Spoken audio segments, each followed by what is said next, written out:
আমাদের 2000 সালে ভারত সরকারের স্বীকৃতি দেওয়া একটা অ্যাপ্রুভ করা যে রাস্তা মনোত সৈলেংতা লালসরা দলসরা লাললেঙ্গা সাখান সেরমন সাইকার ভাইয়া চন্দ্রীপুর হইয়া মিজোরাম শিমলং পর্যন্ত এই ন্যাশনাল হাইওয়ে অর্ডার ছিল।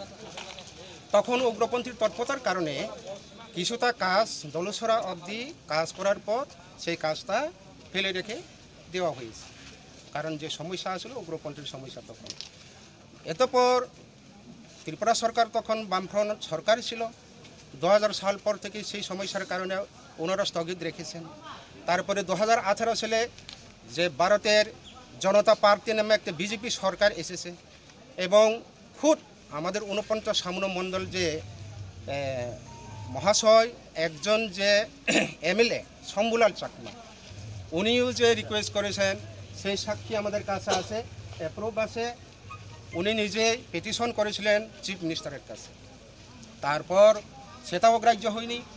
তারপরে রেবতী ত্রিপুরা স্বয়ং পূর্ব ত্রিপুরার আসনের এমপি উনি নীতিন গডকরিজির কাছে উনিও আবেদন করেছেন যে অল অ্যালাইন্সমেন্টস যাতে কাজ শুরু করার জন্য। যেখানে বসবাস করেন এই জনগণকে আমরা কি অন্যায় করেছি, আমরা কি অন্যায় করেছি? আমরা চাই এই রাস্তা যাহাতে পুরানো রেকর্ড ছিল এই পুরানো রেকর্ডটাই কাজ হোক, অল অ্যালাইন্সমেন্ট যাতে কাজ হোক। এটা যদি সরকার পদক্ষেপ না নেয়, আজকে সিম্পল পুলিশ প্রশাসন মাধ্যমে আমাদেরকে আটকানো হয়েছে। শুধু লালডিঙ্গা থেকে এসেছে 8টা গাড়ি, সাইকার সেনমন থেকে আসতেছে 10টা গাড়ি, সেইগুলো আটকানো হয়েছে চিচিংসরার অর্ধ রাস্তার মাধ্যমে। আমরা 2.5 কিলোমিটার রাস্তা পরে হেঁটে আজকে এখানে উপস্থিত হয়েছে। আমি স্বয়ং এই জয়েন্ট মুভমেন্ট কমিটির চেয়ারম্যান, আমাকে পর্যন্ত গাড়ি এলাও করা হয়নি, বাইক এলাও করা হয়নি। পুলিশ প্রশাসন থেকে নির্মমভাবে আমাদের উপর অত্যাচার না চালালেও কি হবে, আইনগতভাবে পুলিশরা যেভাবে করেছে আজকে অন্যায়। আমরা ভারতবাসী, গণতন্ত্র দেশের প্রজা, গণতন্ত্র দেশের প্রজা হয়ে কেন এই অবস্থা আজকে ত্রিপুরা সরকার মুখ্যমন্ত্রী অগণ্য করে রেখেছেন? আমরাও ত্রিপুরাবাসী, আমাদেরও হাত আছে, পা আছে, আমাদের জুম চাষের উপর নির্ভর। সেই জুম চাষের উপর নির্ভর যারা বসবাস দুর্গম এলাকাকে যদি সুগম পথ তৈরি করেন, মুখ্যমন্ত্রী তো সম্মান পেয়ে যাবেন। আগামী 23 নির্বাচনে উনি আরও জনসাধারণ তাকে প্রচুর ভোটে দিয়ে বিপুল ভোটে জয়যুক্ত করবেন। কেন আজকে এই অন্যায়, কেন আজকে এই নির্বিচার? 32 বছর কমিউনিস্ট সরকার চলে গেছে, আজকে 3.5 বছর উপর চলেছে বিজেপি সরকার। করব বলে প্রতিশ্রুতি দিয়েছে, কাজের বাস্তবে দেখা যায় আমরা এখানে এই অল অ্যালাইন্সমেন্টগুলিকে বাতিল করে, ক্যান্সেল করে নিউ অ্যালাইন্সমেন্ট যেটা অকেজু রাস্তাকে তৈরি করেছে, নির্মাণ করেছে। কেন অকেজু বলছে আমি পরিষ্কার বলবো আপনাদের কাছে। এই লালসরা হয়ে টিএমসি বিদ্যাজে চুদিপাড়া দিয়ে চিচিংসরা দিয়ে শিববাড়ি পর্যন্ত আসতে গেলে সৈলিংটা থেকে সেই শিববাড়ি পর্যন্ত প্রবাসে এখানে 13 কিলোমিটার রাস্তা হয়, আর শিববাড়ি থেকে এই মেইন রুটে আসতে মাত্র 3 কিলোমিটার। তাহলে আপনারা চিন্তা করে দেখেন, ভেবে দেখুন, ন্যাশনাল হাইওয়ে রাস্তার দিয়ে যখন ড্রাইভাররা, গাড়ি চালকরা আসবেন শিববাড়ি আসার পর্যন্ত পরে আপনারা এই ড্রাইভাররা কি 13 কিলোমিটার রাস্তা ঘুরে যাবেন না 3 কিলোমিটার রাস্তা ঘুরে যাবেন? যেদিকে শর্টকাট সেদিকে যাবে। তাহলে এর মানে কি আছে ন্যাশনাল হাইওয়ে নেওয়ার? সেটা আমরা তীব্র প্রতিবাদ জানাই। পিটিশনার হিসাবে পিটিশন করেছেন এই দপ্তরের এই কেন্দ্রীয় মিনিস্টারের কাছে।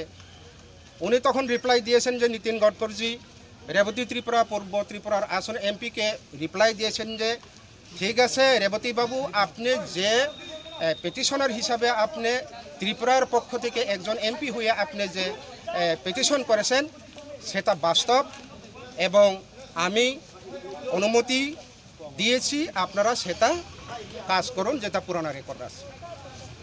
তারপরেও আজকে ত্রিপুরা সরকার সেই অল অ্যালাইন্সমেন্টকে বাদ দিয়ে নিউ অ্যালাইন্সমেন্টস প্রপোজাল বানিয়ে নতুন করে লালসরা থেকে শিববাড়ি হইয়া এই রাস্তাটা 3.5 কোটি টাকার এই রাস্তা এখন চলন্ত অবস্থা কাজ চলতেছে, যার কারণে আমরা দুঃখিত।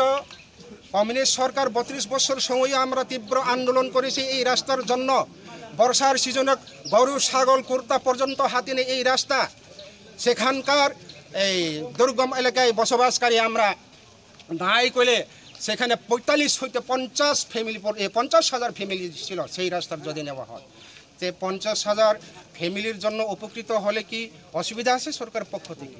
তার জন্য সরকার কাছে বারবার অনুরোধ করেছি এবং বিপ্লব দেবজি আমাদের ত্রিপুরার মুখ্যমন্ত্রী, তার কাছে আমরা সরাসরি আমরা আবেদন করেছি যে এই রাস্তাটা যাতে দুর্গম এলাকার জনজাতিদের জন্য একটা সুব্যবস্থা করার জন্য স্যার সেদিকে কাজ যাতে বাতিল না যায় সেদিকে আপনি দৃষ্টি আকর্ষণ রাখেন।